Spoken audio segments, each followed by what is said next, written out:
Shri Siddhivinayak Mahila Mahavidyalaya was established in 1990 by Maharshi Karve Stri Shikshan Sanstha. It is the first higher education college of the Sanstha with the objective of upliftment of education among the women, upliftment of women and spread of education among women.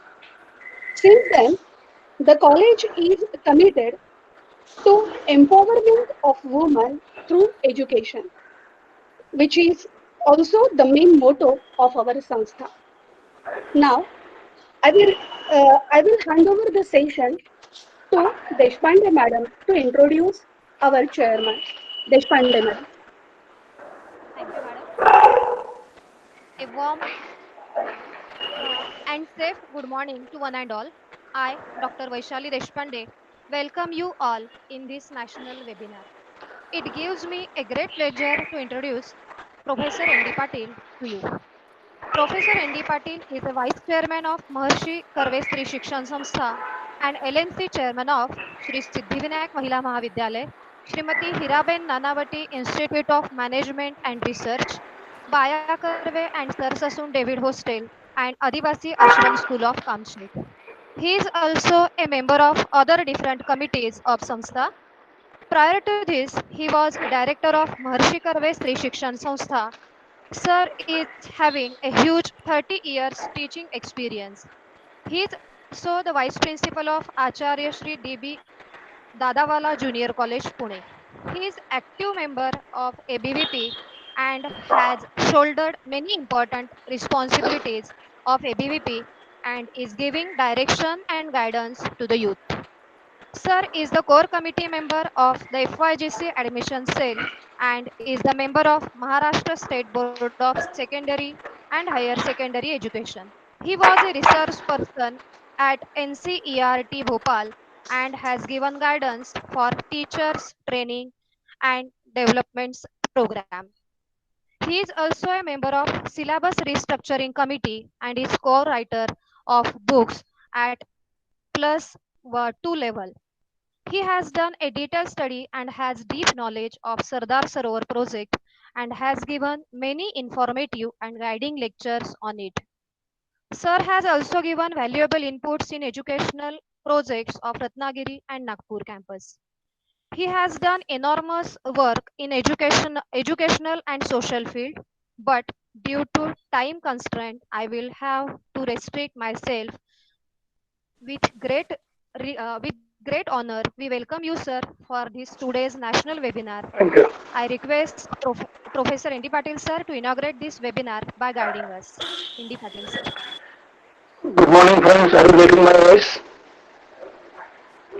Are you getting my voice? आवाज Yes, येतोय? sir. Yes, sir. Yeah. येतोय, Good. येतोय. Yes. Good morning, friends. Principal of Shri Siddhivinayak Mahila Mahavidyalaya, Dr. Sangeeta Athawale, convener of this national webinar, Dr. Subhash Chandra Pawar, Dr. Deshpande Madam, Dr. Minal Pranjpe Madam, and staff of Siddhivinayak College and dear delegates.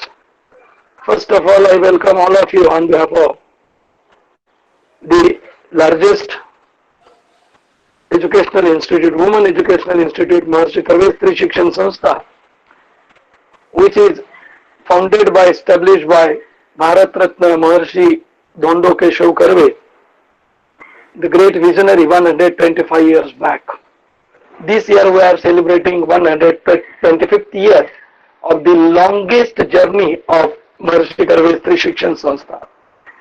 Basically, this Sanstha established by Bharat Ratna Maharshi Dondo Keshav Karve for the empowerment of women, and it is proved very successfully, as many of the participants in this webinar belongs to women area. They belongs to represent women, and so I think the dream of Anna is going to be completed. Now, basically, he had started this institute with 4 widow girls, not women, widow girls, considering the situation of such days. Now we have 29,000 girls studying in Maharshi Karve Stri Shikshan Sanstha. We have 75, almost 75 branches units from say Nagpur to Ratnagiri, Vai, Satara, Kamshet or Pune district. At the same time, we have hostel accommodation facility of 4,000 girls. At the same time, we also run orphan age home for the girl students where 150 girls are taking education and after that they are getting betterment of their life, good life in future. And what we recently said by Dr. Deshpande that we also run tribal education, residential education school where students from first standard to 10th standard are taking education. 450 students are getting education.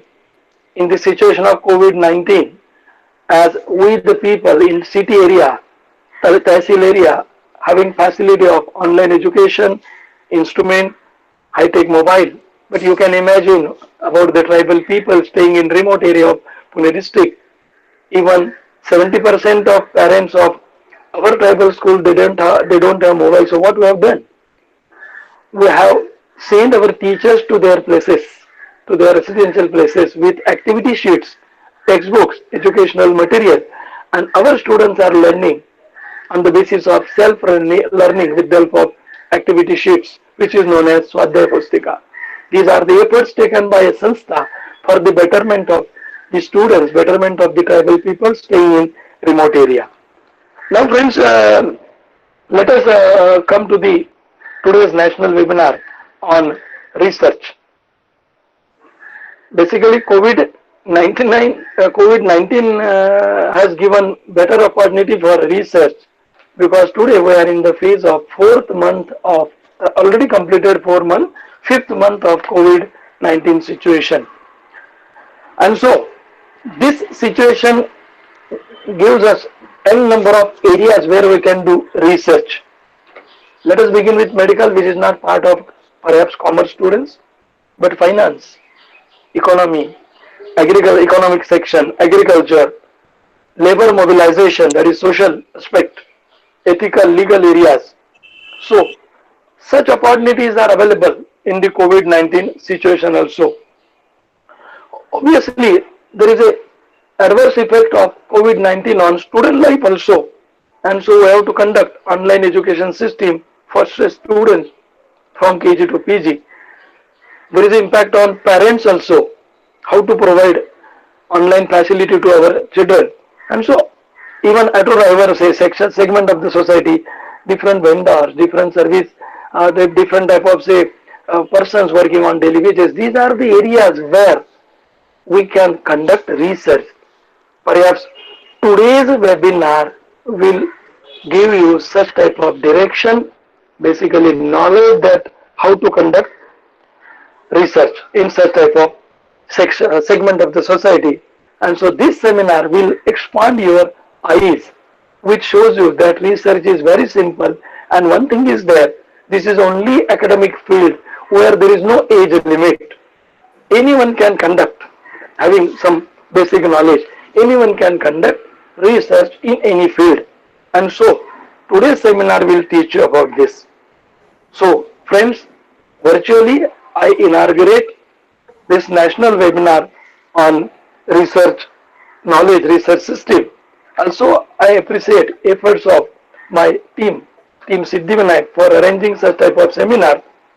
And also, I appreciate the participants, even in the situation of COVID-19, with the help of technology. They are eager to get knowledge about the current requirement of nation, current requirement of their academic field. So thank you very much. Thanks for patient listening. Thank you. Thank you, sir, for your valuable and inspiring speech. I feel very happy to introduce our college principal, Dr. Sanhita Athole. As principal, she started many innovative things in our college. She always guides us for the development of academic things and always try to create a quality culture in the college. She has very good experience in research area. Many students have completed their MPhil and PhD degrees under her guidance. So now I would like to invite our college principal, Dr. Sanhita Athawale, to introduce the webinar. Athole ma'am. Thank you very much for kind words, Sri Devi. Respected Patil sir and other dignitaries in the gathering of the webinar, I welcome you all on behalf of my college and my sanstha. This is an opportunity which we think it as one of the important opportunity because our alumni itself is going to present this webinar. This is a great pride for us, and we think that we are really moving towards the Anna's dream of empowering women through education. I welcome you all, and I declare that this webinar is inaugurated by our respected Patil sir, and then we will continue ahead. See you again whenever we got an opportunity. Thank you very much. Thank you, madam, for your valuable guidance. Namaste and a very energetic good morning to all of you. Myself, Professor Vikrant Paraksha, I am introducing today's webinar speaker, Professor Veena Shenoy. Shenoy madam has 12 years of rich experience in industry and academics. She is an assistant professor at ISBR Business School, Bangalore. She is pursuing her PhD from the National Institute of Technology, Karnataka. She has completed her MCom from the Savitribai Phule Pune University with gold medal and stood the first rank in the Savitribai Phule Pune University merit list. As Principal Madam already told that she is our college alumni and we are very proud on her. She has also completed her MBA and postgraduate diploma in industrial relations and personal management. She has presented and published more than 32 papers in national and international conferences as well as in journals. She has co-authored book with Dr. Chetan Bajaj and Nandini Bajaj. The book name Introduction to Rural Marketing for the New Age International Publisher. She is highly commended paper. She got a highly commended paper award for paper presented at IM Convergence 2016 for the paper. She also got Best Research Paper Award for a paper presented at EMP Birla Institute of Management, Bangalore. Also, she got Best Research Paper Award for the paper presented at IISc Bangalore and Best Research Paper Award for the paper presented at WE School, Mumbai. So from this introduction, already we know that she has a very huge and large experience in the area of how to write research paper. I welcome you, madam, on behalf of Maharishi Karve Stri Shikshan Sanstha, Sri Siddhivinayak Mahila Mahavidyalaya, and request you kindly start your session. Thank you, madam. Thank you, Professor Vikrant, for the introduction. I request organizer to stop presenting your share so I can share my PPT. Thank you. Give me 1 minute.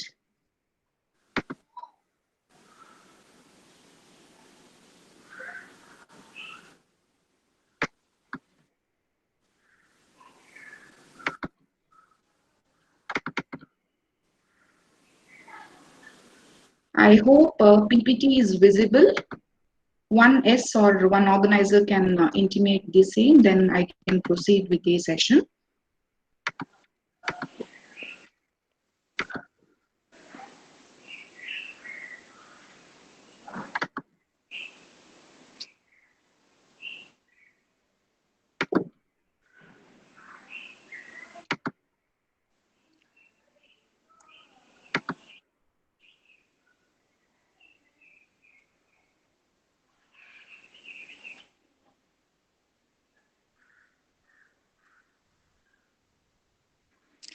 Yes, ma'am, they are visible.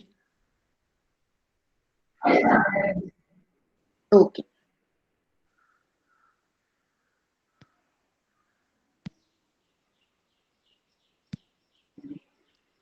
It's visible, right? Yeah, they're visible. Good morning, everyone. Welcome you all to the national webinar on how to write research paper. So before I start, I request all of you to mute your audio and put off your video so that there will be no disturbance when I'll take the session. So if you have any difficulties in understanding once I start, you can put your questions in the, you can drop your questions in the chat. So at the end of the session, last 10 minutes, I will be addressing that questions. Due to the time frame what we have initially discussed, in case if I'm not able to address all the questions, I will entertain that in the Telegram. So today's, before we start, I welcome all the participants and I thank the Siddhivinayak College for this opportunity. Let me start with my webinar, the outline of the webinar.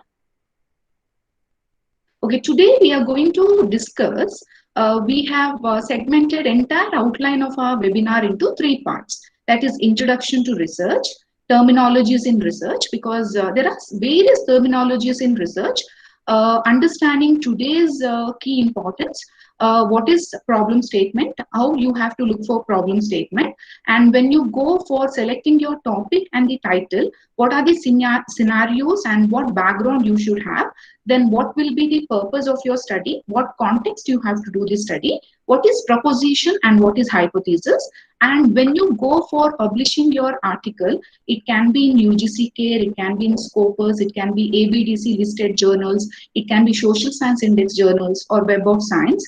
How you have to identify the journal, because most of the cases we go wrong in identifying the journal. So I will just focus on how you will choose your journal when it comes to the different kinds of paper. Post which the last session would be the last 45 minutes I will be discussing on structure of research paper. So we'll start with the session. So what is research? Research is giving solution to the research questions. So research questions will arrive from your research topic. You will narrow down your topic, then you will come to the specific title. Based on that title, you will see what perspectives you will be doing your research, on what context you're doing, what methodology you will adapt, so that it will give solution to your research question. So when we talk about research, giving solution to the research question, there are various approaches. There are different approaches in the research. What are the scenarios? Qualitative, quantitative, and the mixed approach. What is qualitative approach? Qualitative in a form of words, where we give more importance to the in-depth interview, rich description of your data. We go for quantitative when you will go for a survey method, you will apply statistical tool and you will prove your hypothesis, or that is more about survey based, quantitative based method. Then we will go for mixed research approach. That is combination of qualitative and quantitative. Whenever you will go for experimental study, whenever you will go for exploratory research, you can go for the combination method. So most of the cases we have different approaches in the research, qualitative in a form of words, quantitative in a form of quantitative method to prove, and we go for combination method. Now different way to find results, because we have various statistical, for example, you can go for in the qualitative, you can go for content analysis, you can go for thematic analysis, you can go for ethnographical study, you can go for various aspects where you would like to know the in-depth information about that topic. When you're doing something new, it is very important you can go for a qualitative study, understand the base of it, then you can go for the quantitative study. So there are different ways to find your result. So any result what you're projecting, it is based on your research question. So when we talk about research question, we have general research question and investigation research question. General research questions will be like, what is that topic all about? How you're operationalizing your definition. For example, if you're doing a research on COVID-19, so what exactly in COVID-19? What is the operational definition? You will be understanding students' perception towards COVID-19. Then how you are conceptualizing your theory. That is very important. On what context you're doing and what perspective you're doing.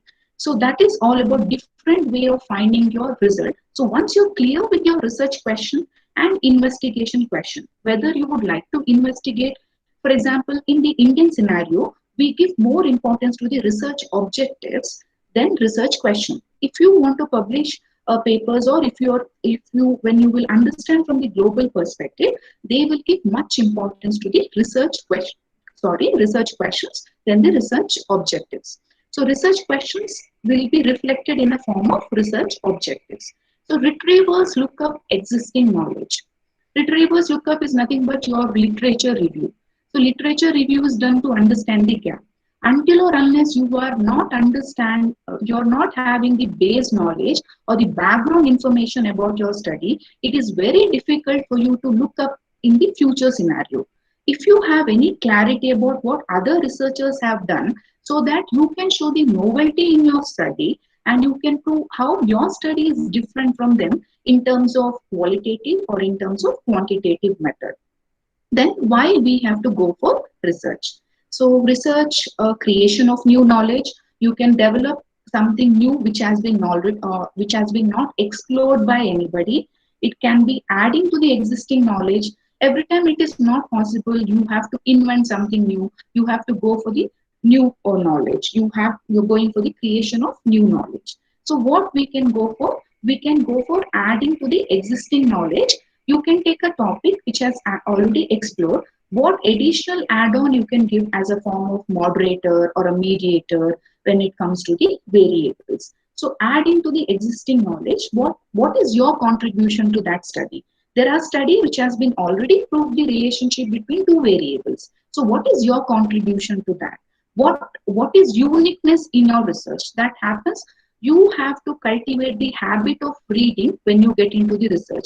So more and more you read, the more perspectives you will get, more understanding you will get, and more wide option. So always it is, when you copy from one person, it is called as flag. When you copy from another person, it is called as research. Because Madam, yes, Madam, can I yes, disturb ma'am. you in between? Yes, ma'am. Please F5, click F5 so that your PPTs are full screen visible. Please. Yes, ma'am. Because some of the slide, because of the time, I will be not. So I will get to know to see my slides also what I will be doing in the next. Okay. These Okay. PPTs will be shared with the participants. Okay. So No they can. problem. No problem. Yes, ma'am. Thank you. Thank Yes. you. So when you go for adding to the existing knowledge, so as I said, when you go for PLAG, if you're copying from one person, it is called as PLAG. Because when you're copying from 100%, it is called as research. Because you're understanding 100 perspective, you're understanding 100 context, you're understanding what kind of contribution they have given to the theory or body of the knowledge, what phenomena they have done the concept. So it is like a broad understanding about that topic. So understanding that, what is your contribution? And the third scenario is validating the existing body of knowledge. Always there are already proved relationship. So you will be applying, you are showing a gap, considering analysis gap, considering methodological gap. Okay, they have used some different sampling techniques. You will be using some different sampling techniques. So that will be a gap. So validating the existing body of knowledge with the different tools, different methods, different analysis. So how exactly what you have to do, you should have a clarity before you start with your research topic or the title. So good evidences come from well-designed research. I would quote here, according to the professor from Stanford University, Chris Berg, he said, research is like cooking. So it is up to you when you start cooking what you have to cook. I have cooked something which I loved. I love sweets, so I've started cooking what I love. It can be gajar ka halwa, it can be gulab jamun, so it can be ice cream. What I have started. The same thing when you start something new, when you're writing your first paper. So there are various scenarios how to choose your topic. So when you start cooking, you should know what you're cooking, and you should know what ingredients you're going to mix. So you should know what resources are required to do your research. So at the end, what if I'm doing gulab jamun, at the end it should be gulab jamun. It should not become gulab syrup, or it should not become paisam.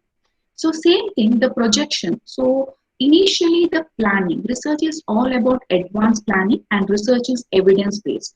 Anything you say, if I'm smiling, I have to justify why I'm smiling. If I'm crying, I have to justify why I'm crying. Research is evidence-based. So here, according to that professor, research is like cooking. So I teach my students the 40 hours of research methodology relating every component of your ingredients of cooking related with research. It can be literature review, it can be sampling, it can be everything. So same thing when you're cooking, whether you're cooking for 5-star level or if you're cooking at the 3-star level or for the people who are there at home. So same thing, we have different providers. Whether you're publishing your paper in the Social Science Index, Web of Science, ABDC listed, C category, B category, A or A star journals, or UGC care list journals. So same thing, your contribution, your idea, your planning, your research design, your methodology, everything should go hand to hand. Everything what you do in research is based on your research questions. Research questions are based on your identification of your problem. They should be some kind of concern and issues. Okay, when you talk about IT, what is a concern? Attrition. When you discuss about healthcare, what is a concern? Survey queue model. When you discuss about educational institution, what is a student engagement? So engagement is an issue. Either it can be industry or year. It can be employee engagement, it can be customer engagement, it can be student engagement. So every field engagement is a challenge. So there is a new terminology in the cognitive aspects. So that is employee experience, customer experience. So we have behavioral science. So behavioral finance. So where you would like to see the scenarios pre-COVID and post-COVID. So what perspective you're doing your research, whose problem you're going to solve, that is your population. So without understanding all this, so first you have to create a base. You should do lot of reading. You have to cultivate the habit of reading. With that, you have to give a strong foundation or theoretical foundation for your research. Then you can proceed with all the topics what we are going to discuss today. So now we are coming to how to choose your topic or title for the research. As I said, when you start cooking, you have to cook something which you love, or you have to cook for someone whom you love. So then your contribution, your dedication, your commitment towards that work is very good. So when I have started what I love, the domain. It can be HR, marketing, finance. It is a broad area. When you talk about finance, we have more than 30,000 plus subtopics in finance. What exactly in that? What are the issues and concerns? Okay, you have problem with working capital management, whether we can run the business with negative working capital management, you would like to see in particular industry. Okay, you have to apply some kind of this disaster strategy, because during this COVID there is a lot of layoff from the HR perspective. There is a lot of termination. So people are going for the survival strategy before they leave. Before every year in the month of April, May, you can see people will switch on to the job. Now they don't want to switch on. So what scenarios, what perspective, what context you're doing, that should have a clarity. So how you will narrow down? Research is all about you are having broad understanding about that topic. When it comes to your top title or specific, you should be very focused. You should have depth knowledge. It happens only when you have a broad knowledge, then you will narrow down your topic. So for example, one of my friend, her area of interest is cars. So she loved car. As I said, when you choose the topic, it can be with your personal experience. It can be something which you love. It can be through brainstorming. It can be with the discussion with your research supervisor. You can choose a topic which is very relevant, like COVID-19. You want to do something on COVID-19. There is a revolution in the education industry. So we have not thought, I'm addressing now 700 plus participants through digital mode.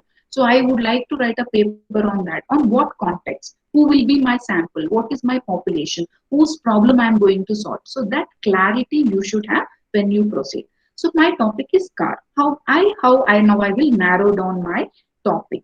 So when I narrow down my topic in car, what extra, what new, what novelty, what is something relevant to the present scenario I can come up with. So self-driving car. Okay, when you talk about self-driving car, what exactly in that? How I will frame my research question? Okay, I will talk about somebody who is doing self-driving car from the marketing perspective, or I will say self-driving car is very useful when I go for the office from the HR perspective, from the computation, or I will say self-driving cars from my work-life balance perspective, or self-driving car I would like to compare with the normal people who will drive. So here the research question is, how a self-driving car is better than, or you're comparing with the normal the car driven by people. Okay, so you are doing a comparison here. So when you are doing a comparison here in your research design, you can go for comparative scale. You're comparing to, or you can see the benefits and the strength and weakness of the both the aspect, and you can give your justification. So everything is based on your research question. So when you set your research question, you should have a broad understanding about that topic. You will narrow down what exactly you will be doing in that, then you will come to your particular research question, what you want to do. Research question is how you're going to demonstrate in your entire research project and research paper. At the end of your research paper, in the conclusion, you should able to justify, yes, this is how I'm going to solve this problem. This was my question when I started my research, and this is a solution for my research. Any approaches you can go for, qualitative, quantitative, or the mixed, we have discussed in the previous slide. So any approaches you can go for, but at the end of the research paper, you should able to justify why.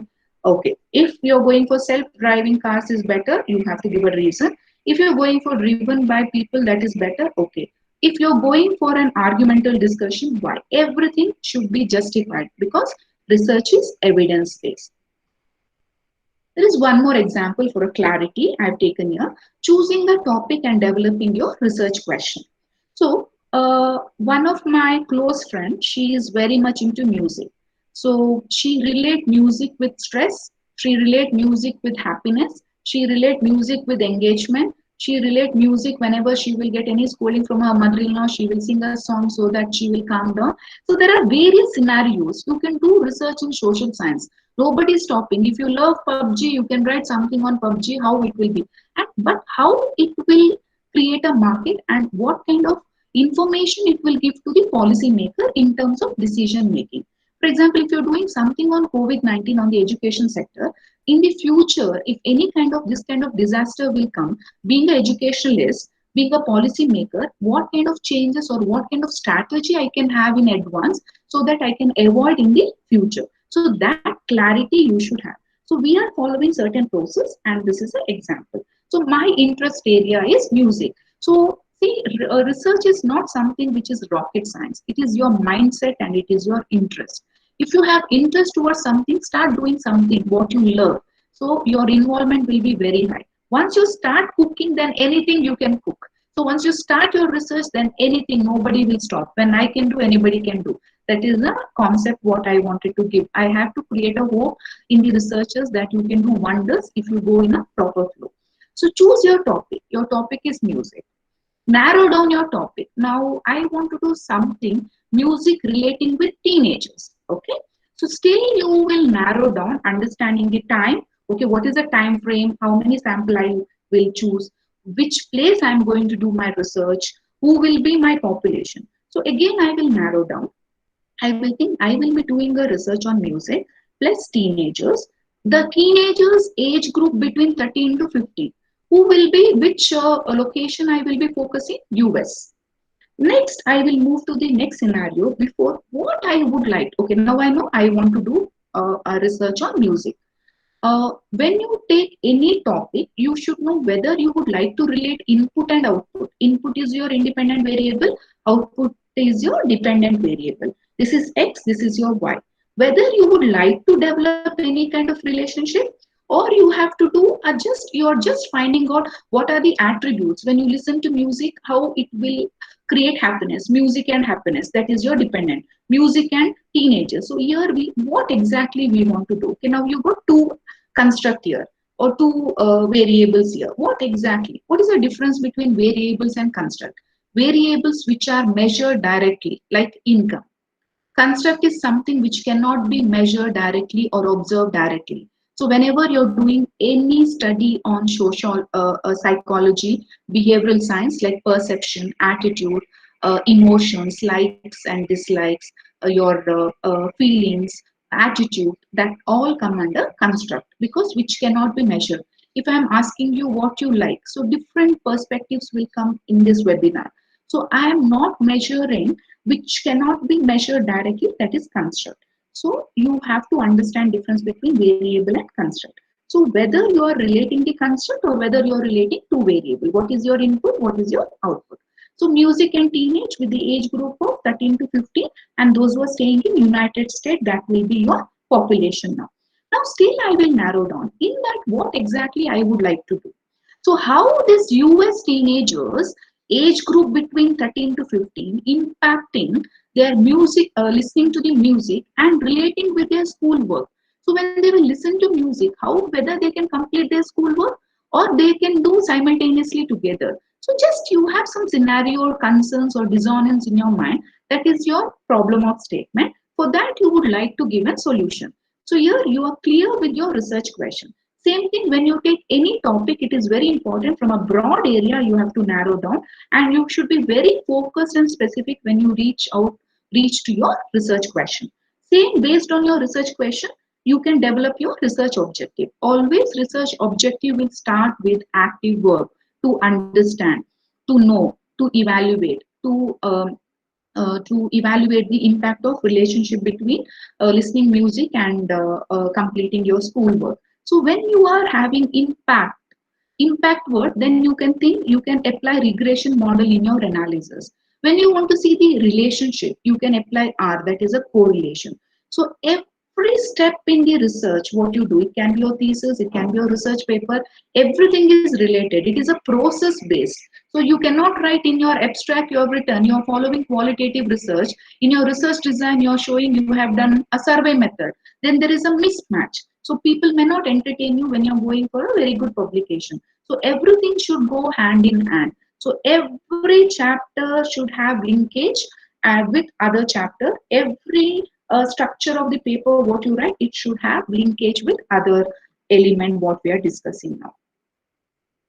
Now steps for developing research questions, same thing what I have discussed. Pick up your topic, narrow down your topic, think what exactly you want to do, what perspective you want to do, who is your population, whose problem you're going to solve, and after solving the problem, what kind of information you're going to give it to the policy maker.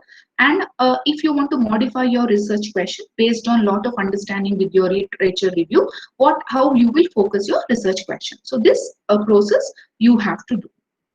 Now, identification of journal, one of the important topic. As I said, research is like cooking. When you cook, you should know you're cooking at 5-star level, 3-star level, or for your people or for your relatives, or what kind of dish you're doing, that is up to you. Same thing if you're planning to send your paper to ABDC listed journal, that is Australian Business Dean Council journals. In that we have C category, B, A and A star. And we have Scopus Index journal, we have UGC Care Index, UGC Care listed journals. So now when you identify your journal, so before you start writing your research article, it is very, very important you should have a clear picture about for whom you're writing, because every journal will have their own author guidelines. They will have the word count, 6,000, 10,000, 12,000. They will mention whether you have to follow a UK spelling or US, that is organization, S or Z. And they will mention what kind of referencing you have to follow, that is Harvard referencing or APA format referencing. There is not much difference between Harvard and APA. In Harvard, only journal name you will write in italic, other things are same. So you have to understand, because before you start writing, when you know what you're preparing, so if you're preparing a gobi manchuri, at the end it should be gobi manchuri. So advanced planning is required. At the end, you will write your abstract. Most of the cases, what people will do, they will write entire article. At the end, they will write an abstract. That is a wrong method. First, you have to write your detailed abstract and your research design. You have to keep it in mind what exactly you will be doing. Then you can go for writing your article. Whenever you will go for collaboration with foreign authors or collaborators, they will ask for detailed abstract, plus they will ask for your methodology and design part. What exactly you're going to project. Once they will get a clear picture about that, then they will proceed for understanding. So here, when you go for identification of the journal, the first step would be, what is your topic? What is your title? What is a problem of statement? As I said, every sector will have some or the other concern or the issue. So what is the issue? What you want to solve? For example, in the urban area now, rural area, people are having network related issues. So they may not connect. So how we will reach out to such students in this COVID situation? So that can be a problem. So somebody would like to write a paper on that, you can write. So now because of COVID, there is a scenario has changed. As I said, behavioral finance. People's perception has changed. People are giving more importance to the health. So their lifestyle has been changed. So their investment in the health policies and the term policies has been increased. So people are giving more importance to the health. Lot of behavioral changes happen. So if you're writing a research article on that, you can keep what is your concern, issues, and dissonance in that particular sector. Then that you can take as your research problem. Then you can go for narrowing down. Then come to your focused. What is your research question? Once you're clear with research question, what research design you will be, that we will discuss. Entire flow, what and all things will cover under research design, what you have to follow. Once you have clear idea about this, you can go for looking for research identification of the journal. So you have to see whether you're writing a paper for UGC Care List journal. Then you can go to UGC Care List and you can write, you can see, and you can choose your topic.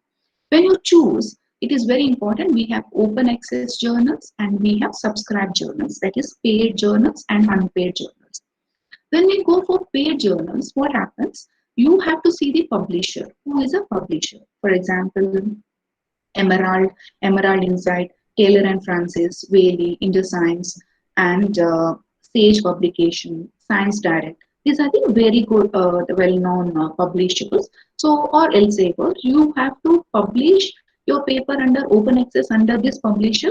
You can publish because that charges what they are taking for an open access. It is more of for your paper visibility because they have to follow certain protocol for the visibility of your paper, so it will reach out to people. That is open access. So there are some journals like predictory publication.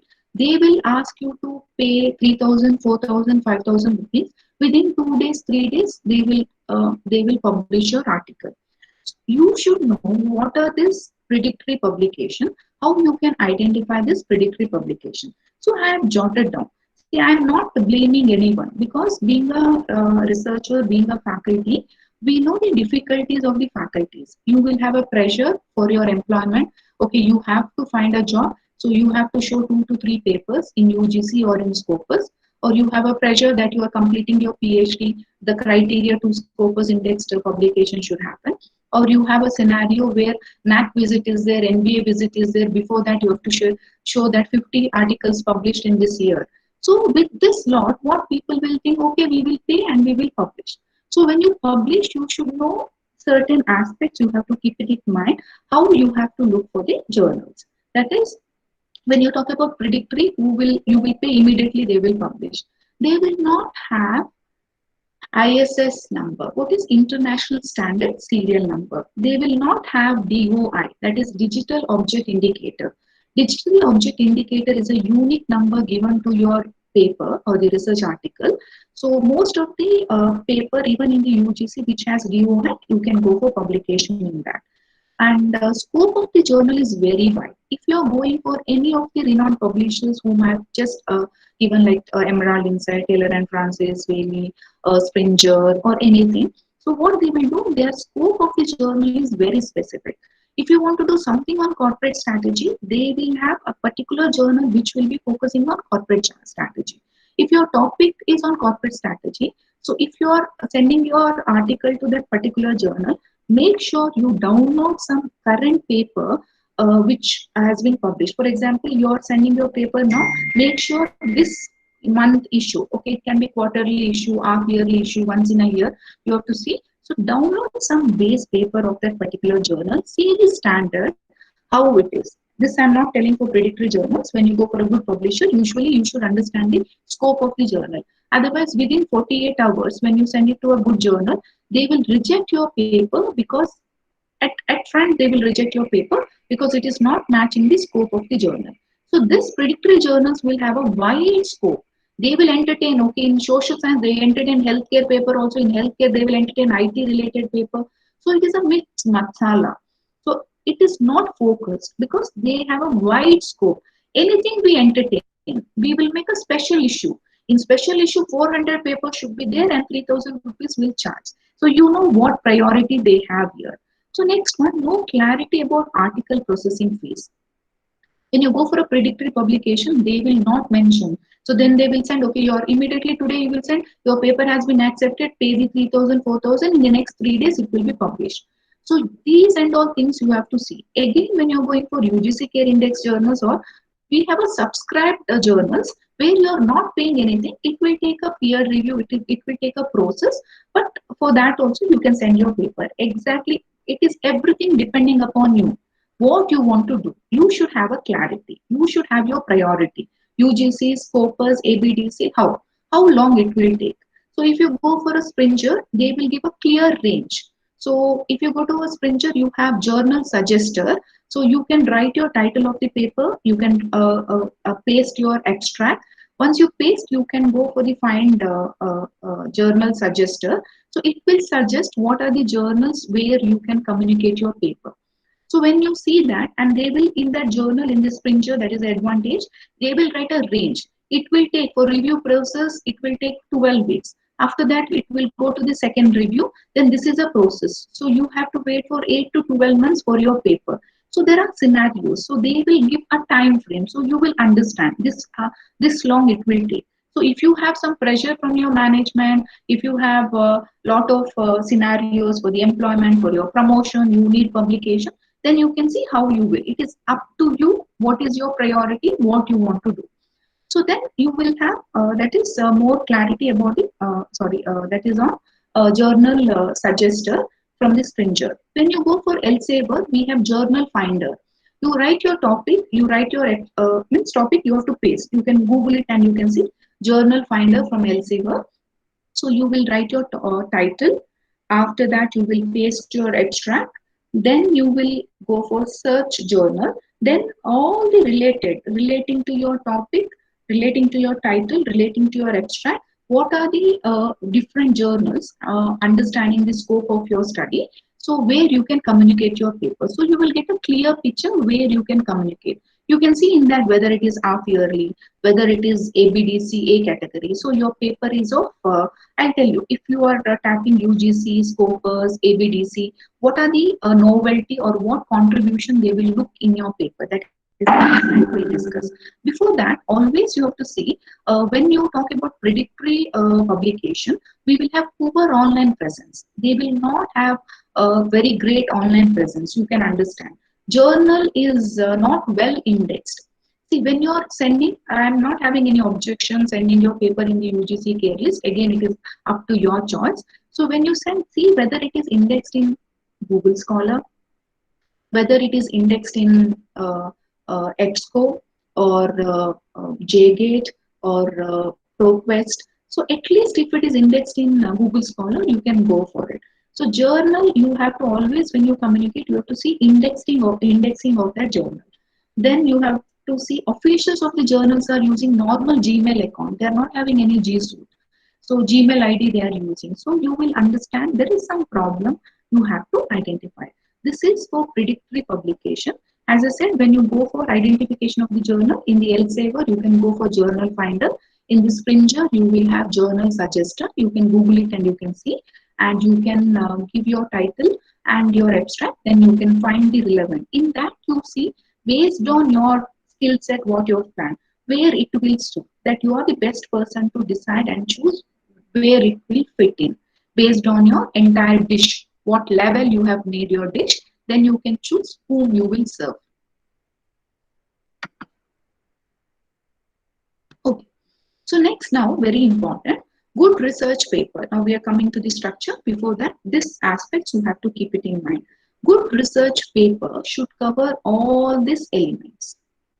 What you're doing, clarity, why you're doing, for whom you're doing, whose problem you're solving, what decisions you're giving to the policymaker, what information you're giving, what kind of impact it will create in the decision making process, how you're doing, what are the sources, okay, what sampling techniques you're doing, whether you're using qualitative, quantitative method, what you're using, what method of statistical tool you're using, when you're doing, it is any time frame, okay, 3 months, 4 months, 6 months, 1 year, 10 years, 20 years, So how long it will take? So whenever you take some project also, there is a time bound. So when you're doing, so that clarity you should have. So contribution of your study to the theory and practice. How you're contributing to the existing knowledge of existing body of knowledge. Why you're doing this study? If already we have 10,000 people have done study on that topic, what is your contribution in that study? How your study is different from them? That is very, very important. Now I'm going to the next slide. Okay. Now we have come to the real picture of our topic. As I have mentioned, the last 45 minutes I will be discussing on structure and flow of research paper. So this is a common, you can go for Scopus, ABDC, UGC. Keep this format in your mind. So this 15 points should be there. It can be for your PhD thesis also. This is the format what you have to follow. Some state university, deemed university, central university, they have their own format that you can follow, but it will be in this projection itself. One is what is the title? We have discussed based on identification, based on your problem, based on your interest, based on the brainstorming, based on your personal experience. You want to do something, you can narrow down your topic to title. And there is a difference between topic and title. Topic is a broad area. Title is you will narrow down, you know your research questions now when you think about title. Then the abstract, we'll discuss what and all element you have to cover in the abstract. Abstract is a summary of your entire research. So before you start writing your paper, your abstract should be ready. So there are certain attributes you have to cover in abstract. We'll discuss in the next slide. Keywords. Keywords plays very important role. Any researcher who will search for your paper, they will search with the help of keywords. So what keywords you will mention, the key construct of your title should be there in your keywords. So keywords plays very important role because if you need citation for your paper, I would like to add, because 2-3 months before on COVID, I have written one paper on technology adaptations in the education industry, the faculty's experience, the initial 1 month, what kind of changes we have undergone. Because the day one when lockdown has started, we were switched to the online mode. We have in our college, we have done online examination. Everything is online. So what kind of perceptions and experience faculties have? I wanted to write an article. So I have written in the UGC K list because that is very relevant.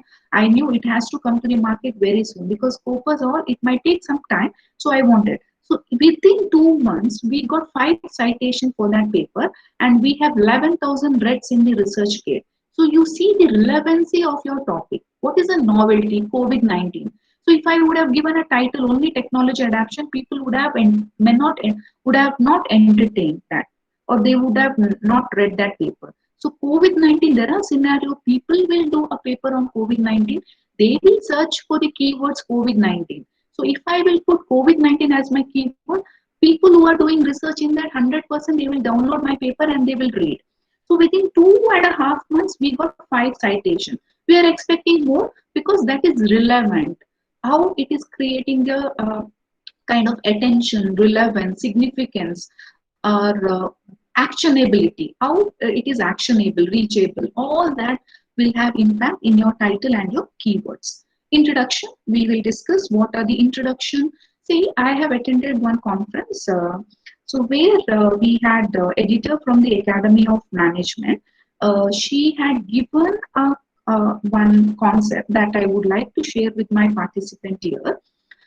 So her projection was, if you're asking, for example, I'm telling my papa, I need smart mobile phone. So in your research paper, you're writing this topic is very important. This topic is very imperative. This topic is very, very important. This is essential. So you will write only that word. Why it is essential, nobody will address. So when I am asking my papa, I need smart mobile phone. So papa will tell why you need smart mobile, because he will have a different perception and the perspective about smart mobile phone. Girl is asking smart mobile phone. So when I'm asking when I'll sit for my breakfast, I'll tell my papa, I need smart mobile phone. If you would have got me a smart mobile phone, I would have complete my assignment. I would have got 20 marks in that. I could not complete my assignment because you have not got me smart mobile phone. Okay. Afternoon, when you sit for your lunch, She will tell, Papa, you have not got me smart mobile phone. Otherwise, I would have completed my class assignment. I missed my 5 marks. When you sit for the dinner, I will tell, Papa, I missed my this class quiz. I could not appear because I am not having smart mobile phone. So Papa will understand the reality and the importance of that particular smart mobile. He will buy you the smart mobile. Same thing, the reviewer, the researchers, when you send your paper to top tier journals, what emotions you will add on in your entire structure of your paper, that is very, very important. So Indians are known for giving emotions, but we lack when you write. So if you see the A-star publication, only few of us we have A-star publication. Why not? So we can do wonders if we go in a proper channel, in a proper direction. So that habit we have to cultivate. So if you go for publishing in the Emerald Insight, every paragraph should be 280 words. In that 280 words, every 280 words, if you give a reason why this topic is important, why this title, why you're doing this study, what is a novelty, what is a contribution you're giving to the existing literature, or you're going for some new construct, which you are combining some construct from psychology and HR, like emotions with employee performance. You're taking some construct from the social psychology to marketing, because neuromarketing related topic. So then you will go for integrative literature review. So you're integrating two disciplines, then you will go for a literature review. Otherwise, we will go for systematic literature review, that is your theoretical background and hypothesis development. You have clarity. What is proposition and what is hypothesis? Proposition, so fifth point I'm discussing, theoretical background is more about your literature review. Literature review is done to understand the research gap. What is research gap? What other researchers have done? How your research is different from them? What new contribution you are giving to the existing literature? So you can refer John Criswell's book. In that they have given how to go for literature mapping and literature gap. It is very good. He has explained the entire flow with various different charts. You can go for in-depth element of understanding the entire flow chart, or you can go for specified. So if time permits in the future, if I take any, I would like to take a session on literature mapping. So that is a theoretical background, that is more about your literature review, literature gap, what is novelty in your study, what kind of contribution you're giving to the existing literature. Then we will go for hypothesis. Before going for hypothesis development, hypothesis, you have to keep it in mind, you have opted for quantitative study, quantitative approach. When you go for a qualitative approach, you can go for a content analysis, you can go for thematic analysis, or you can apply various tools like NVO for text analysis, you can apply NVO for word cloud or decision tree. So there are various things, or if you want to do systematic review, you can apply CMA for meta-analysis. So there are various tools also that will come under data analysis, what tools you're using. So when you go for hypothesis, you're hypothesizing the relationship between two constructs. I've discussed what is construct. Construct which is not measured directly. When we use any behavioral science, or when you take psychology related topic like perception, attitude, feeling, emotions, where we cannot measure. If I'm asking, if I give a remote to male and female, the male preference will be news and sports, female preference will be serials and other. So there is a difference in their perception also. So same thing, you should have a clarity when you go for a construct, what is construct. So the relationship between two construct is called as proposition. So in the proposition, you are not proving that relationship statistically. You are just proving that relationship with the help of literature review. That is called as proposition. So when you go for proposition, you are developing this relationship based on your literature. What is hypothesis? Hypothesis is more about you're hypothesizing the statement, that is relationship between your independent and dependent variable, that is x and y, is true or false. So for that also you have to develop the literature, but in hypothesis you are proving that with the help of statistical inferences or with the help of statistical tool. So it can be any kind of ANOVA, regression, not correlation is not a test. So how you will prove your hypothesis based on your research question. What methods? Methods are more about, method is blueprint of your research. Before you start doing your research, you should know what are the ingredients are required for cooking. When you start cooking, you will think, okay, for this dish, this ingredients is not there. That should not happen. So methods is more about the entire blueprint of your research, what approaches you're using, what research design, what is your population. We'll discuss in the next slide. So all that will come under methods. What are measures? Measures is more about whether you are going for adapting the scale or the measures which has been already there, or you will go for your administrating your own questions. Self, you are developing your the questionnaire, that is scale development. So in the measures, if you're taking measures, for example, you're doing a study on SurveyQ model, so or eSurveyQ model. So you will take Parashuram Reekman's eSurveyQ model. Based on that, you will create a base. So all the questionnaire what he has developed, you can take. Or if you're doing on the organization culture, the Cameron's questionnaire you will take, or technology acceptance according to the Davis what he has proposed, you will take. So there are some standard measures which has been already set. The validation of that has been done. So you can take that measures, you can adapt and modify according to your study. And the next method would be you will go for scale development. So there is a process for scale development, what you have to do. Data analysis is more about your what statistical tool you're using in your study, and what are the threshold value, and what is your entire um, what we say, the background of your study, that is entire descriptive statistics will come under data analysis. Descriptive statistics, before when you collect all your demographical factors, age, gender, qualification, income level, your mean, standard deviation, and your Cronbach alpha, KMO, sample adequacy test. If you're going for a SEM model, what are the process, what threshold you have to follow for model fit. Once model fit is there, then you will go for discriminant validity. So if you're going for data analysis, if you're going for PLS, so when your data is not normally distributed, or you will have a less sample size, people will go for PLSM. Or otherwise, if you have huge data, you have normal distribution, you can go for AMOS, SPSS AMOS. So same thing, you can go for R, you can go for Python for your analysis. There are various tools. So what exactly? So in Indian scenario, we give more importance to the analysis. But most of the paper rejected in the top tier journal because of theoretical foundation. They lack strong theoretical base. So data analysis, because if you're clear with your perspective, the context, the clarity, the research question, everything, the background is very set, then the analysis part will take very less time. So most of the very good institutions, they will take 2 to 3 years for their conceptual framework, when they will make their conceptual framework based on their theory, based on the background, they give more importance to that. And data analysis and interpretation will be done within 5 to 6 months. So that kind of approach. Results, based on your data analysis, what are the results? Whether your hypothesis is supported or rejected, you will mention.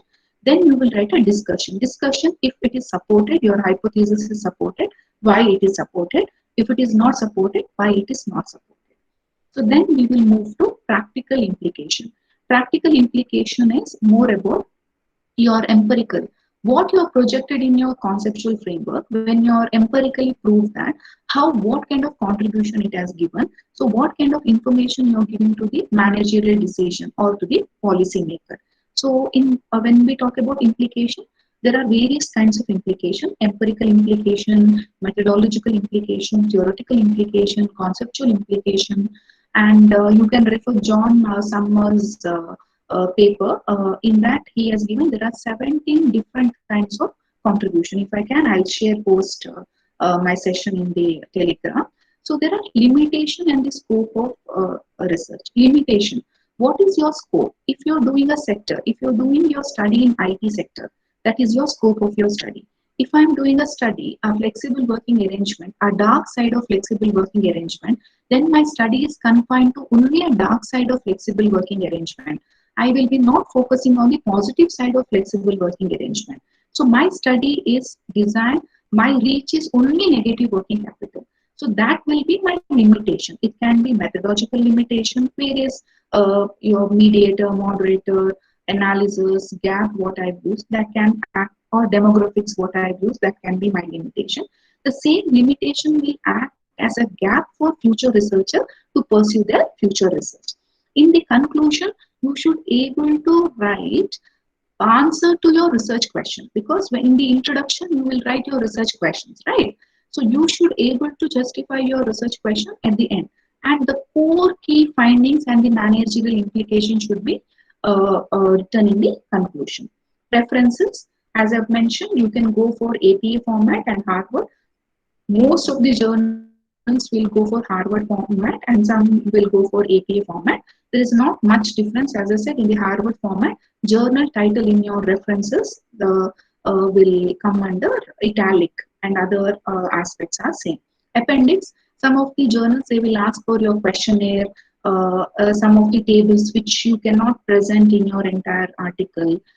So when you go for very good TAT publication, they want to see what exactly you have done. It should not mismatch what you have written in your abstract. It is a flow which continues from there. So introduction should continue in the theoretical framework. It is a flow. It is a process based. Research is process based. Okay, the next 20 minutes I will be focusing on each sub point what we have discussed, how exactly or how you have to go about this, all the points. Okay, before going for points, it is very important. You should have a scenario. I said, whenever you do your research or when you choose your topic, you should know what novelty or what contribution it is giving to the existing. What you're doing, if it is already there, why you have to do a research? Why people will read your paper? Why they will accept for Scopus or ABDC? So there are some different criteria which you have to keep it in mind when you are tapping to the top tier or UGC listed or Scopus listed journal. So these are divided into 5. This we have taken from this source which I have mentioned. You can go through that source from the ResearchGate and you can get this paper also. So first one, there are some researchers, what they will do, they will replicate the same topic, same source, same thing. For example,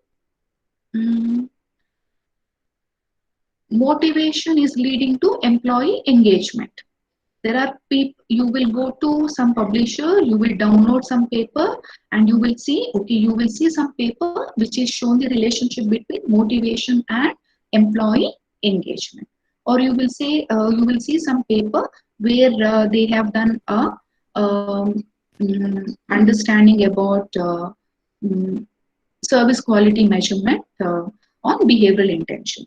So what you will do, there is an attempt to replicate the same. You will take same topic, you will do a same study, everything is same. Okay, there might be some changes. Okay, what demographical you are using might be different. You will take a same reflection. So that is a one method where you will take some base paper. You will do your topic in a same study, same topic previously, which is already demonstrated. Second option you will have where you are predicting with the references of the past finding. For example, you will see same study, that is motivation leading to employee engagement. In that they have used in the IT sector. In the second option, you will do in the automobile industry. You will show as a gap, IT was a gap because that was confined to IT. I am doing in automobile. So here you will project your gap like methodological gap. They have used sampling convenient, I am using purposive sampling. They have used ANOVA. I am using regression method based on my research question. So they have used some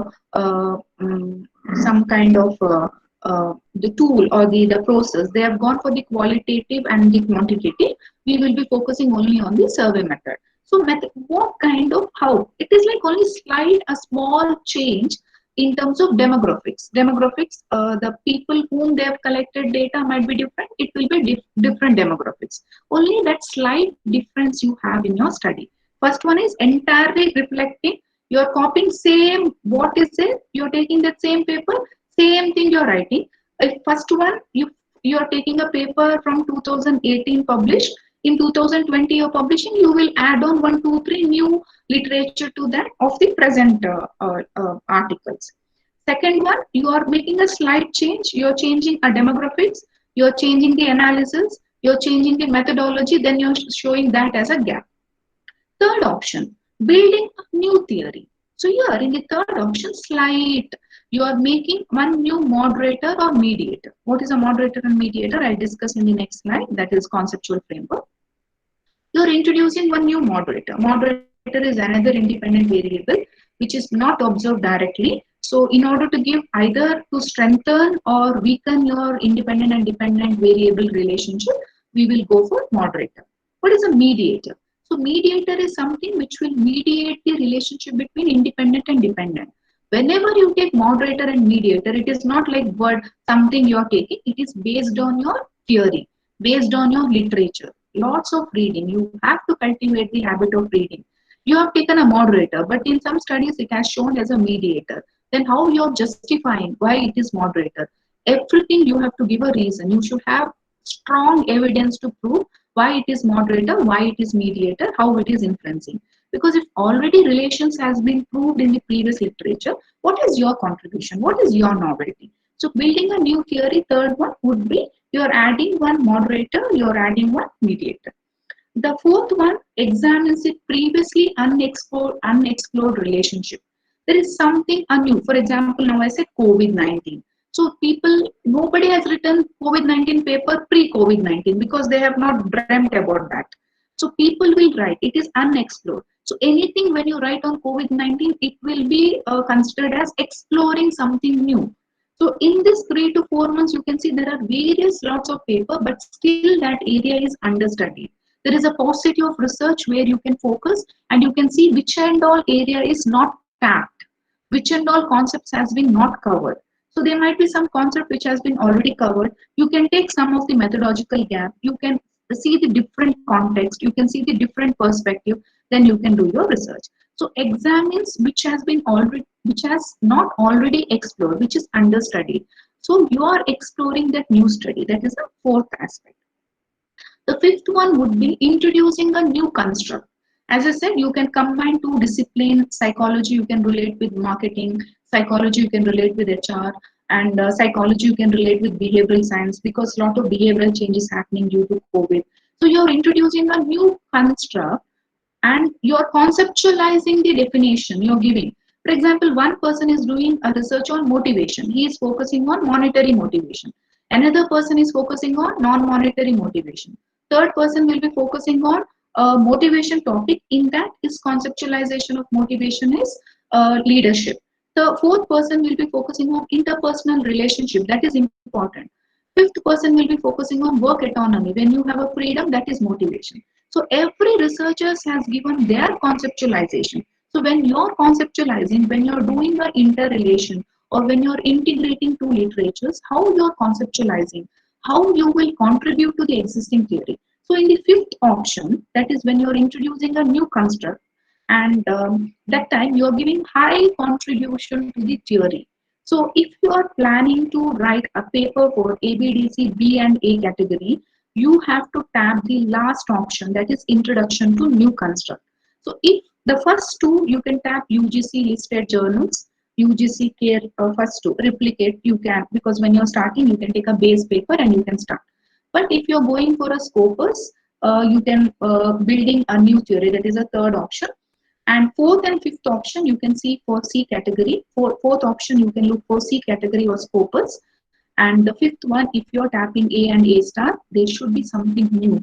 There should be something high, a contribution to your theory. Then only reviewer will accept your paper. This is in terms of taxonomy of theoretical contribution, because theoretical contribution is one of the major reason for rejection of paper. Because in Indian scenario, we give more importance to data analysis, what tools you're using, whether I'm using SEM, whether I'm using some other complicated tool. We are not giving much importance to the theory building and the base what you're creating. If you have a clear picture, because it can be your supervisors, they are not having much knowledge about statistics, but they are very strong when it comes to theory building. So that we are looking for being a researcher. If you want to be in a global scenario, they look for theory building, they look for your foundation, and your theoretical base should be very, very strong. I'm moving to the next slide. Okay. Now, how your title should be. We have discussed you have to narrow down from your topic to topic. You have to narrow down understanding what perspective, what context, why you're doing, what is your population, all that. You will narrow down based on your research question. So when you choose your title, when you write your title, again, see, for example, in my COVID paper, if I have not mentioned in the title COVID-19, if I would have mentioned only technology adaptation, people would have thought only it is a technology adaptation, she has done a research. If COVID-19 I have put, okay, there is a novelty, there is a new study. So that you should be very smart when you give your title. Some people, customer satisfaction, student satisfaction, there are thousand lakhs or crores of paper on that topic. So what contribution? With your title only, they can understand the novelty or the contribution of the topic. So title plays very important role, and don't mention your scope in the title. Scope is sector. If I'm doing in IT sector, my study is confined to IT. Okay, my study is confined to IT. In research, there is no one size fit all. So every solution what you're giving, it is based on your research question. Your research question is based on your context, based on your research problem. So there one size will not fit all. If I'm doing a research in organization culture, in IT organization, that I cannot generalize for IT services. IT services I cannot generalize for automobiles. So in the title, don't mention the scope. Okay, IT sector, healthcare, ITS, and you're mentioning hotel industry. Don't mention the scope. Scope is which sector you're doing. Scope will come under methodology. It should not come in title. Limit your title to 10 to 12 words. Some research articles, they will 10 to 12. Okay, if you're writing a thesis, they will admit up to 14. And some state university, they accept up to 16 also. That is internal application oriented. But when you go for title, limit your title to 10 to 12 words. Be precise. It is not like you're writing your entire in the title. You should mention your key construct in your title. Your key construct should be included. As I said, COVID, technology adoption, faculty experience, faculty involvement, student engagement, what you're doing. Okay, behavioral science is your topic. What exactly? Pre and post COVID, what are the changes? Or you're doing negative working capital, whether you can run the business with negative working capital. Or you want to see mergers and acquisition, how it has created influence on capital investment. So anything, and always go for interdisciplinary topic. Research should be multidisciplinary, it should be interdisciplinary. Don't restrict yourself, okay, I'm doing in HR, so I should know only HR. You can make a interdisciplinary topic that might entertain for the publication in the good journal. Next one, key construct must be included. I've explained what is construct. Do not limit the scope of the study with your title. Scope is IT sector. Okay, impact of employee motivation in the IT sector. You are giving the entire title. When we talk about title, we have declarative format sentence and we have interrogative. Declarative, we are declaring the entire. For example, in my study, I have written impact of employee performance on organizational effectiveness. So it is a declarative. Openly, I am declaring. There is interrogative statement where I will write, is there any difference between or impact of employee performance on organizational effectiveness? Then question mark will come. So here it is not necessary every time you should have colon in your title. You can use the question mark also, that is interrogative statement. And draft the title which will make reader curious about your study, and your research novelty should be reflected. As I said, COVID-19. If I have not mentioned, people will not know that I have written a paper on COVID-19. What is a key term which will tap when people will look for your paper through Google Scholar or other portals or the Scopus Index journals? What they will do, either they will put your title or keywords. Your keywords should play a very important role, because that may help you. People will read. It is a visibility. So people will read your article and they will cite, and then your H index will increase. Abstract. What should be included in the abstract? Very, very, very important. So most of the cases, because when you write abstract, you have to upload your abstract when you're writing ORCID. ORCID ID is like an Aadhaar card for all the researchers when you're sending your paper to the good journal. So if you log into ORCID ID, it is like everything, all the reflections, which and all institutions you have worked and how many papers you have, everything will be identified through that. So here, the same thing when you go for an abstract, abstract is a summary of your entire research paper. So maximum limit of the abstract is 150. Some cases, if you're going for Emerald Insight, they have given 250 words. And some cases, if you're going for a conference paper to very IIT, IIM, IISc and all, they will ask for the descriptive abstract, where you have to mention your research question, research objective, detailed abstract. Or sometimes they will go for a special issue of B grade journal. So they will ask for a detailed abstract to understand what exactly you will be doing in this study. So what it should cover? So abstract should cover the first point in the abstract will start with purpose. If I'm asking to give your purpose or the entire study in one statement, you should be able to tell what is the purpose of your study. As I said, when your context is decided, your purpose also should be decided. The purpose will be to examine the impact of employee motivation on organizational effectiveness with the mediating effect of employee engagement. That will be my purpose. Once you write your purpose, then we will go for what is a research gap, what is a novelty in this study.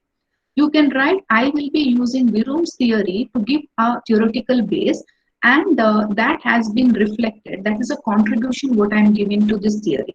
So anything, what is your, because I cannot justify, you're the master of your subject and master of your topic and title, because your perspective and your context will be different.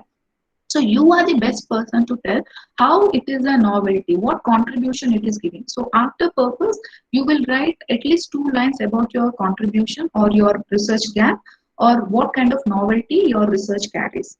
Then you will go for the methodology. Methodology, you will write whether you will use inductive reasoning or deductive reasoning. Inductive reasoning, when you go for a qualitative study, we will go for inductive reasoning.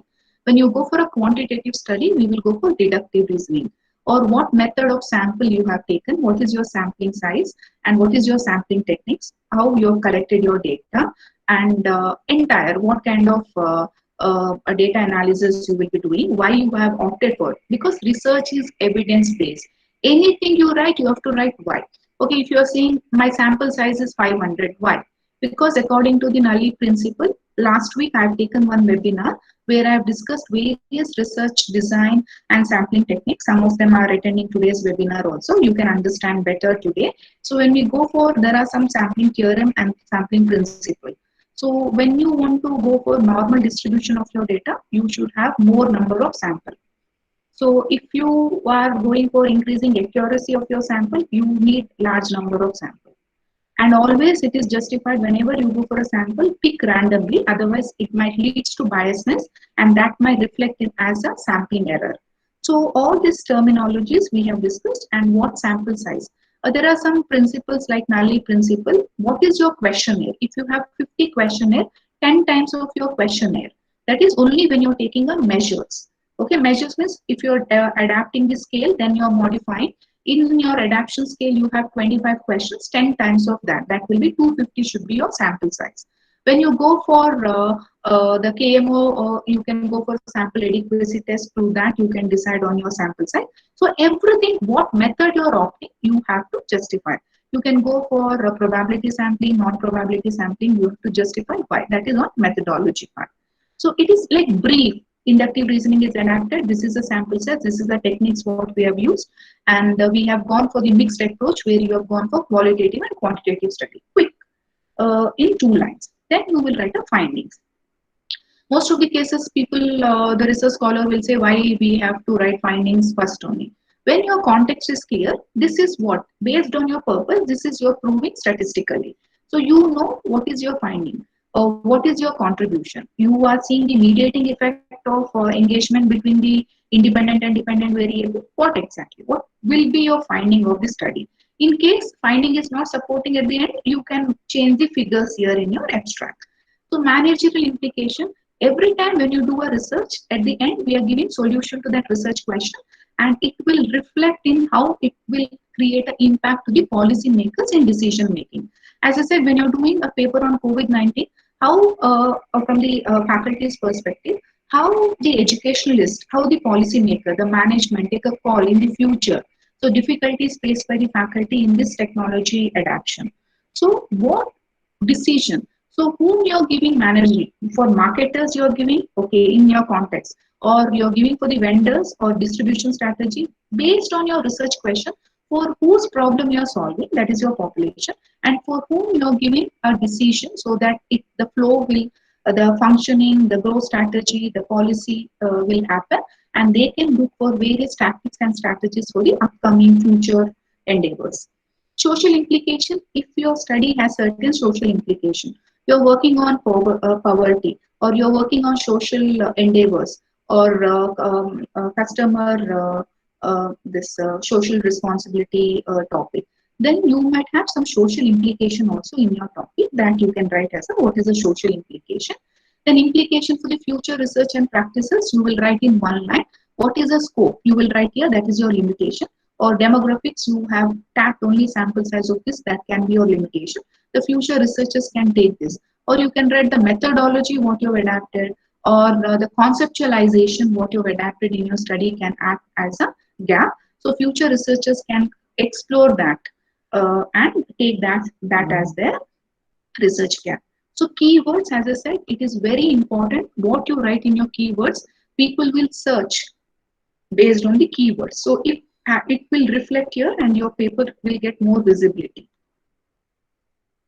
Introduction, what has to be written in the introduction? Introduction should cover need for your study. The first sentence when you start, it should reflect if you're showing input and output in your study. What is your input? What is your output? Why this input is required for the output? As I said, when I'm requesting, I need smart mobile phone with my papa, you have to give a reason why you need smart mobile phone. So here I have given various aspects what has to be indicated. So one is need for your study, why that study, why you have taken that study, what is the novelty in that study. Before doing that, you have to write some statement or identification of your problem and statement of your problem. Then how this study will give contribution to the existing theory of knowledge, and how this study will create any kind of change, challenge, or advance scholars' understanding. At the end of introduction section, at the last, you have to tell why this study, whether it is understudy, whether it is a paucity of research, you have to mention the research gap. And at the end of introduction, you will write your research question and research objective. So once you write your research question and research objective, if you have decided on your conceptual framework, you can go about your conceptual framework. So before you write, you are clear with your context, you will read and you will develop your conceptual. So this takes long time. To take only to explain how to develop the conceptual framework, we need 15 hours. So this is based on your literature review, based on the understanding, lots of reading. So then you can cultivate, because I am not your topic, your title, your perspective, your context, your approaches, your solution. We don't know. So same topic, if 10 people are doing, I am okay with that, because their perspective will be different, their context will be different, their methodology will be different, their analysis will be different, their results will be different. So you should not get fear. So you can do same topic. Always people will have dissonance when people will take same topic. No, we should not feel dissonance for that. It is a different perspective they are looking for it with. Okay, literature part, sometimes it might be similar, because as you are going for a systematic literature review, I don't think so it will have any kind of impact. So theory and hypothesis. Theory is more about literature review. Based on the literature review, what you're projecting. So what is a mediator? Mediator, which will show the mediating the relationship between independent and dependent. When you take mediator input variable, that is independent variable or dependent variable, everything is based on your literature. I cannot tell, okay, something you have projected as mediator, in some studies it is projected as a moderator. How you're conceptualizing your study, that you are the master, because that is your topic, that is your title. So same thing when you go for a moderator. What is a moderator? Moderator is another independent variable which is not observed directly, but it will have an influence. Either it will strengthens your relationship or weakens your relationship. So strengthens, okay, we can take that. If it is weakening, you can discard the moderator. So that you can prove. This is your conceptual framework. When this is proved statistically, it will become your model. That is model fit in SEM analysis when you go for advanced analysis. This is how you will go for theory and hypothesis. So end of your introduction, you can give your conceptual framework. Then you can go for hypothesis development. So every hypothesis when you development, there is a lot of projection. So if your hypothesis is motivation, that is your X, is leading to engagement, Y, then you have to show the relationship in the literature which has been developed. So there are relationship which has been shown X to Y. So you have developed this hypothesis. So every relation, every hypothesis, what you're projecting, they should be a relationship in the literature. So when you go for integrative, I'll share one paper for integrative literature review. When you take two constructs from the different discipline, when you go for integrative, how your literature review should be, I'll share in the Telegram immediately post this webinar. So you can look into that, you will get a clarity. This is more about conceptual framework. Once you are clear with conceptual framework, so what and all has to be included. So here they've clearly mentioned when you go for a conceptual framework or when you go for a theoretical background, the strong, solid theoretical base is required. So you cannot say, okay, I have done when I'm cooking, there are some dish or there are some ingredients when you put, it will make your dish very delicious. Oh, I forgot to look into that dish. Same thing, your literature review. So till you submit your thesis, till you submit your paper, when it will come for the review in this 1 year, there might be 4 or 5 papers which has been projected in a similar scenario. So you have to include that paper and update. So it is like you can add on ingredients, it will increase the deliciousness of your dish. So same thing, it will enhances the quality of your research paper. So what you should have a solid theoretical base. So morning before I start my session, I got rejection from one B grade. I have more experience in rejection than acceptance. So every rejection has given me some kind of learning. I'm taking it positively. It has increased my patience level. So what unique I can do? So I'm going, I think, okay, what better I can do? So don't think, okay, rejection is part of publication. So it is a part of learning. So we'll move to methods and measures. Give me 10 minutes. In 10 minutes, I will wind up the session. Methods and measures. Methods is more about research design. What is a blueprint of your research? Along with your abstract, your methodology part should be ready. When you go for a collaborators, don't go for your collaborator. Okay, you have to put your guide's name because she is a part. And so apart from that, when you go for a collaborators, the co-authors, see that they are unique in their contribution. One person is good in statistics, one person is good in literature mapping, one person is good in collection of data, and other person, if you're doing in IT sector, you have taken from corporate delegate who is from IT sector, he can give a more understanding about that particular sector. So go for the collaborator. What we do, we go for a collaborator who is our friend, who is our neighbor, who is our boss, so that we will get, okay, some kind of comfort zone will be there. It will be reflected in some other benefits. No, you have to choose your collaborators properly because that will have impact in your research. So research design is more about blueprint of your research. What has to be covered in the methods? One is approaches. We have discussed qualitative, quantitative, mixed. Qualitative in a form of words. You're going for in-depth interview, you're going for a schedule, you're going for observation. So lot of market related. It need not necessary every time you have to go for a quantitative study and you have to go for hypothesis. It is based on your research question. So research question is clear, then you can choose what you want. Or you can go for a mixed approach. When you're going for exploratory study, experimental study, people will go for a qualitative, then they will move to quantitative. So you have to decide what is your research question. So because it is a flow, based on that, it will have impact here also.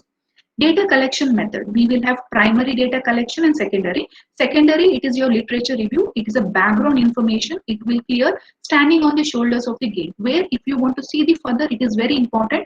You have to understand the base and understand the background. Then only you can say how your study is different from others. So the secondary data you will collect. And most of the cases, finance studies, what happens? You can go for ratio analysis, you will go fund flow and cash flow. You will take previous 3 years, 5 years, 6 years data of balance sheet. Then you will make a projection. You will apply a regression model. And if you're going for behavioral finance, people will go for primary data because that is related with behavior, psychology, cognitive aspects. So you can go for the primary data. So you are the best person to decide what exactly you want to do based on your research question. Now, important topic. Who is a population? Population whose problem you are going to solve. In my study, I am going to solve the problem of marketer. I am going to do a study where I want to see how many people are attending, perception of the people who are attending online webinars. Okay, that is, so who will be my population? All the faculties who are attending online webinar, okay, will be my population. What will be my target population? In that, I would be specifying the age group 40 to 60. I want to see, comparing millennials, whether generation X is having more impact, whether the faculties who are age group 40 to 60, whether they are attending webinar or they are thinking, okay, that is not our cup of tea, let the millennials will take over. What? So I, from my population perception of people who are faculties who are taking online webinar, attending. What will be my target population? In that, I am specifying the age group 40 to 60 because I would like to see what is their involvement when it comes to engagement. What is a sampling frame? Whom I can accessible, whom I can reach, that is sampling frame. So I can reach because I am a student from MCOM student from Pune. I am basically from Mangalore and I am working in Bangalore. So I know 3 regions. So sampling frame, I will see to that. I will collect the faculties who are attending online webinar or national or any kind of webinar who are from this particular cities because who are accessible to me. What will be my sample size? I will decide based on the sampling principle. What will be my sample unit? The faculty will be my sample unit. So you should clear in your study, it can be marketer can be your sample unit, student can be your sample unit, or vendors can be your sample unit, who customer can be your sample unit, whose problem you're solving, that is your population. Then you will understand who is your target population. Then you will come back to sampling frame, that is whom you can accessible based on your conveniency. Then you will go for sample size. Please mute your audio. So give me 6 to 7 minutes. I'll wind up. Then you can take over the session. Next one, sampling techniques. We have probability sampling and non-probability sampling. When you go for a probability sampling, you know your population. If I'm doing a case study in one company, I know how many people are there from the employee's perspective. If I'm doing a case study in one organization, I would like to develop a marketing strategy. So I would like to see from the vendor's perspective what kind of influence. So I know how many vendors are there. When you know your population, you will go for probability sampling. It is like a lottery method you will use and you will choose. What is non-probability sampling? You don't know your population. So I say how many of them are attending online webinar. I don't know count because it is not like census. Entire population is my sample. So what I will go for? I will go for non-probability. There are some techniques what you have to follow under probability and non-probability. Based on that, you will go for the best method, how it will be suitable to you. You can have a discussion with your research supervisor. If you have any confusion in terms of choosing your sampling techniques, you can consult me personally. I will be sharing my details at the end. So we can have a discussion. I will help you out. So measures. When we talk about measures, these are the scales which has been already. If you want to do a study on organizational commitment, Mayer's and Allen scale. If you want to do a study on organization culture, we have Cameron's, we have Japanese concept. We have Davis technology adaptation scale. E-service quality, we have Parashuram. So same thing when you take, there are already developed scale.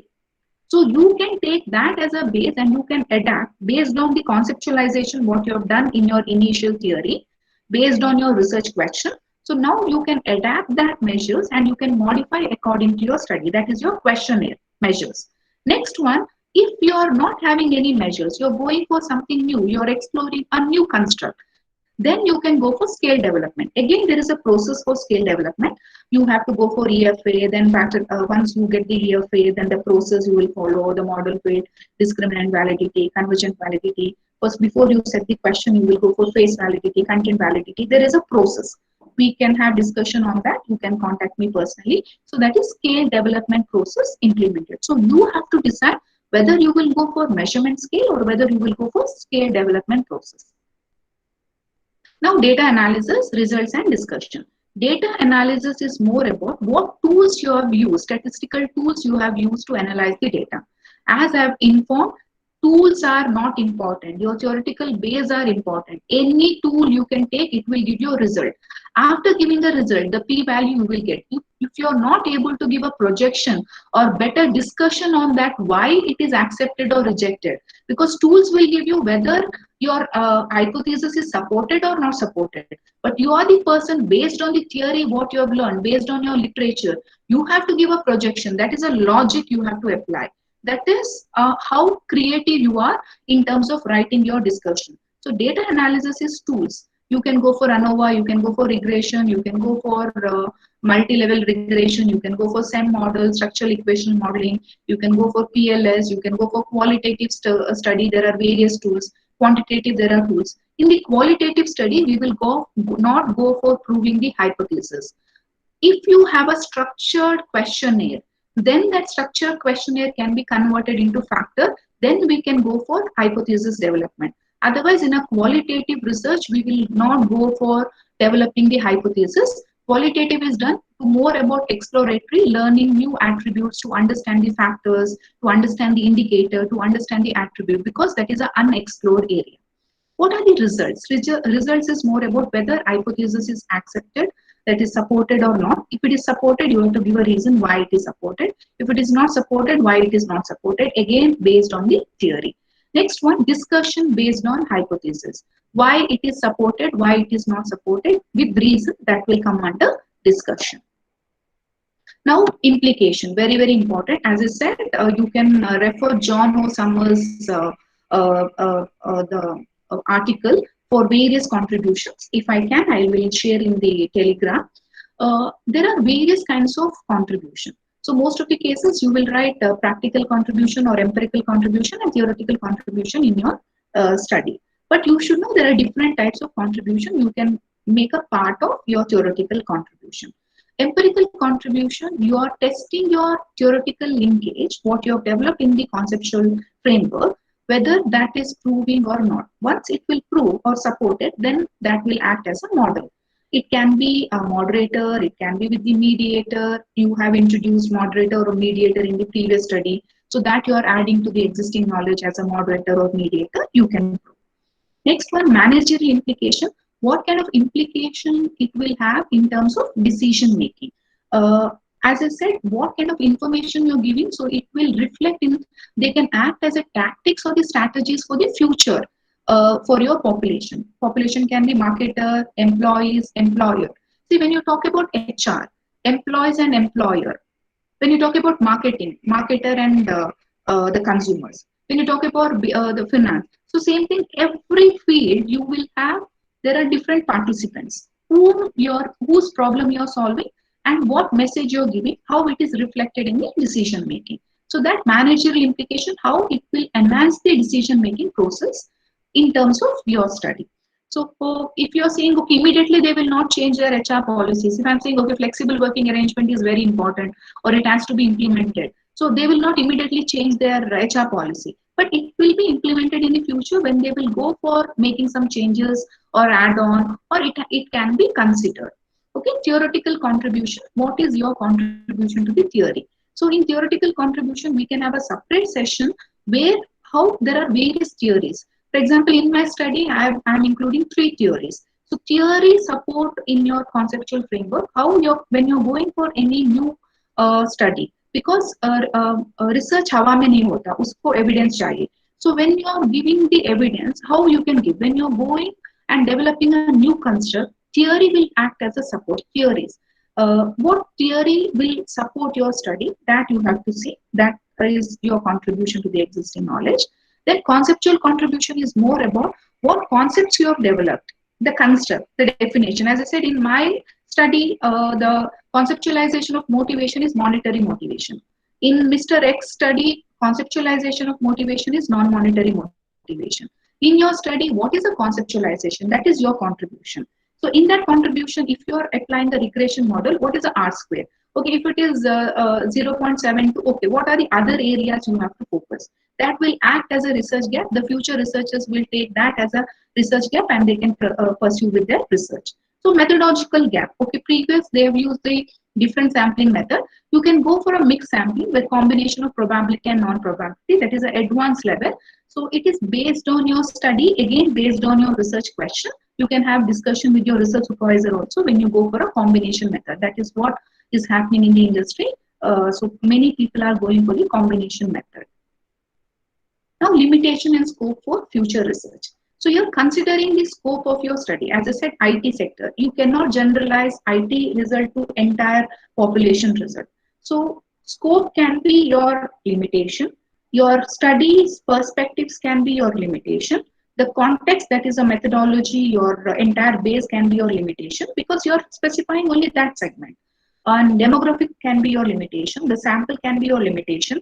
The sector where you have done your study, automobile, service industry, education sector, IT, ITS, healthcare, financial services, that can be your limitation. What moderator and mediator you had adapted in your study, that can be your limitation. So all this limitation will act as a gap for the future researchers. So that is future scope for the study. And conclusion, what you have to mention under conclusion. Conclusion should give answer to your research question. And it should also demonstrate some of the key findings and managerial implication for the policy making. So that short brief, you can write your conclusion. The references, very, very important. For example, some you have cited in the text, the body of the, and you have not cited in your references. Then cross-check you have to do. Always you have to make sure what citation you have given. When you give the citation, you have to write from where base has created. If I am writing a paper on employee engagement, the concept of employee engagement was started by Khan in the year 1990. So if you are writing the concept of COVID-19, it has started in the year by the place Wuhan. So the base, where the base has started. From there till now, what are the different context study has happened? What are the different scenario and methodology they have used? What are the decision, how it has reflected in their implication? So all this you have to. So when you go for a literature review, go for a systematic literature review that will give you a clear picture about your topic. So APA format, that is American Psychological Association, and we have Harvard style. Most of the time we will use MLA, that is Modern Language Association, is used in the literature. And we have footnote style, Chicago style, that is number referencing and the footnote referencing. That is less used, but most of the cases we use APA and Harvard style. Thank you. I have done with my session. I'll just see if any of the questions we have. Then we will proceed with.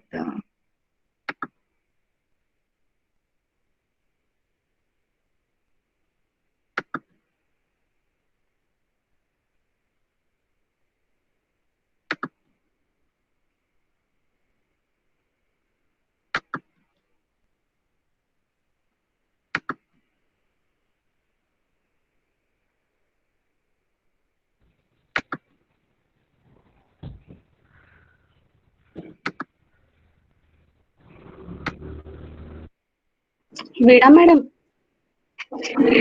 Yes, ma'am. I'm just looking into the questionnaire. Yeah. I will address, otherwise I will address this questionnaire in the Telegram. That will be better, I think. Yeah, some of short of time. Yes. We have to go ahead. Yes, ma'am. So can we proceed? Some have asked what will be the.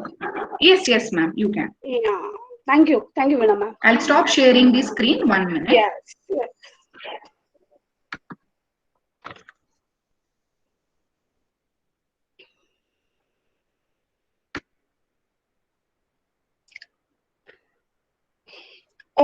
Thank you, Veena ma'am, for such a wonderful session.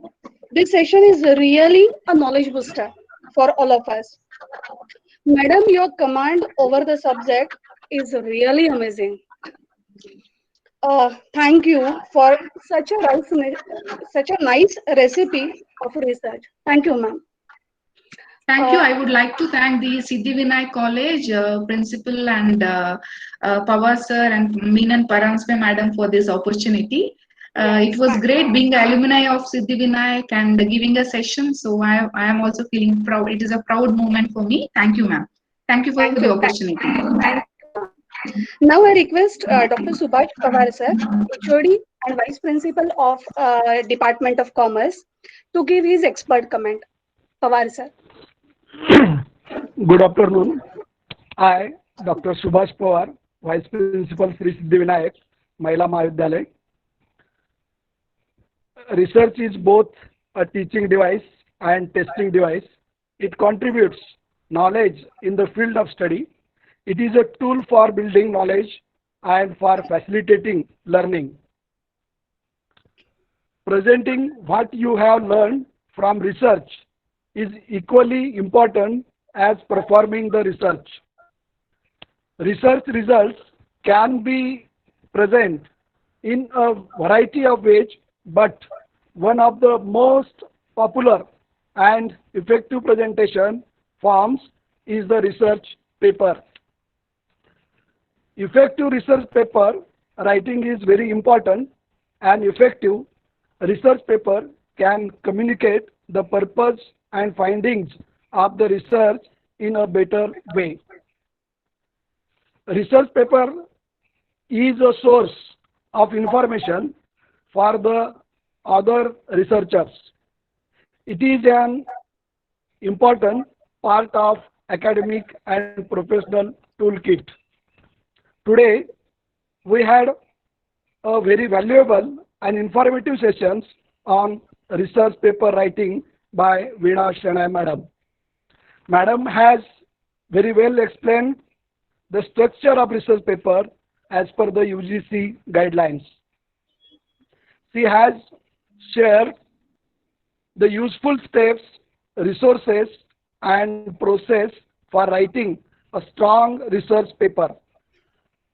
A checklist to ensure that it is well crafted and effective, which will definitely be helpful in making contribution in the world of research.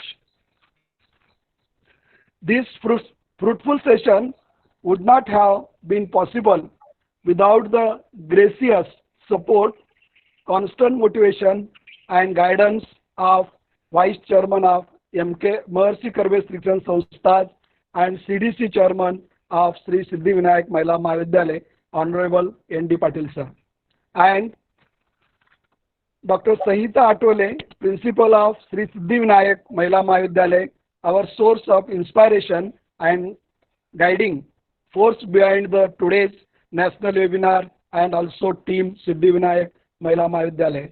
Thank you, all of you. Thank you once again. Thank you, sir. Now I take this opportunity to thank my all contributors to this webinar. First, I would like to thank Veena ma'am for her knowledge contribution. I would like to thank N.D. Patil sir and Sanhita Athwale madam for their guidance and support.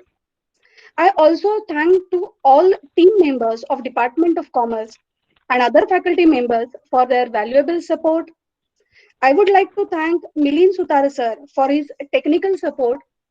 Thanks to all my colleagues, supporters, and participants for their active response. Thank you all. Now, short notice for you. Just feedback links will be sent in this chat box as well as on Telegram group shortly. Thank you. Thank you all.